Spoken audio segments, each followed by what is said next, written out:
Hi friends, അപ്പോൾ ഇന്നത്തെ ഊണിന് എന്തൊക്കെയാണ് നമുക്ക് നോക്കിയാലോ. ഇന്നത്തെ സ്പെഷ്യൽ കണവ റോസ്റ്റ് ആണ് കേട്ടോ. അപ്പോൾ ഞാൻ ഐസ് മാറാനായിട്ട് കണവയൊക്കെ എടുത്ത് വെള്ളത്തിലിട്ടു. ആ സമയം കൊണ്ട് ഞാൻ സവാളയും വെളുത്തുള്ളിയും ഇഞ്ചിയൊക്കെ ഇങ്ങനെ കട്ട് ചെയ്തും ചതച്ചുമൊക്കെ എടുക്കുന്നുണ്ട് കേട്ടോ. ഐസ് മാറിയ കണവയെ ഞാൻ ഇങ്ങനെ കുഞ്ഞു കുഞ്ഞു പീസായിട്ട് കട്ട് ചെയ്തെടുത്തിട്ടുണ്ട്. പിന്നെ ഞാനൊരു രസവും കൂടെ അങ്ങ് ഉണ്ടാക്കി കേട്ടോ. കണവ റോസ്റ്റും രസവും നല്ല കോംബോ ആണ് കേട്ടോ. നല്ല ടേസ്റ്റാണ് അത് ഒരുമിച്ച് കഴിക്കാനായിട്ട്. അപ്പോൾ ആ റോസ്റ്റിൻ്റെ മസാലയൊക്കെ ഇവിടെ റെഡി ആയിട്ടുണ്ട്. ഇനി അതിലേക്ക് നമുക്ക് വേവിച്ച് വെച്ചിട്ടുള്ള കണവ ഇട്ട് കൊടുക്കാം. മഞ്ഞപ്പൊടി ഉപ്പൊക്കെ ചേർത്ത് ഞാനിവിടെ നേരത്തെ തന്നെ കണവ് വേവിച്ച് വെച്ചിട്ടുണ്ടായിരുന്നു. അപ്പോൾ അതിൻ്റെ ഇടയ്ക്ക് ഒരാളിവിടെ വന്നിട്ട് എന്നെ കൊണ്ട് സാരിയൊക്കെ ഉടുപ്പിച്ചു കേട്ടോ. സാരി ഉടുത്ത് കഴിഞ്ഞാൽ പിന്നെ പാട്ടായി ഡാൻസായി.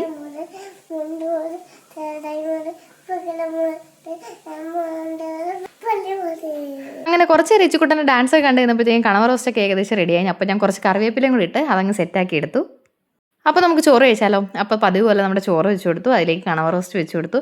പിന്നെ നമുക്ക് തലേ ദിവസത്തെ കുറച്ച് വഴുതനങ്ങ മെഴുക്കുവരട്ടി ഇരിപ്പുണ്ടായിരുന്നു. അങ്ങനെ ഞാൻ അതും കൂടെ ഒന്ന് ചൂടാക്കി എടുത്തു.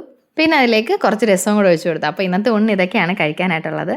ഞാൻ പറഞ്ഞില്ലേ, എനിക്ക് ഈ കണവ റോസ്റ്റും രസവും ഭയങ്കര ഇഷ്ടമാണ് കേട്ടോ. ആ കോംബോ നല്ലതാണ്. അപ്പോൾ എല്ലാവരും ഇതൊന്ന് ട്രൈ ചെയ്ത് നോക്കണം കേട്ടോ.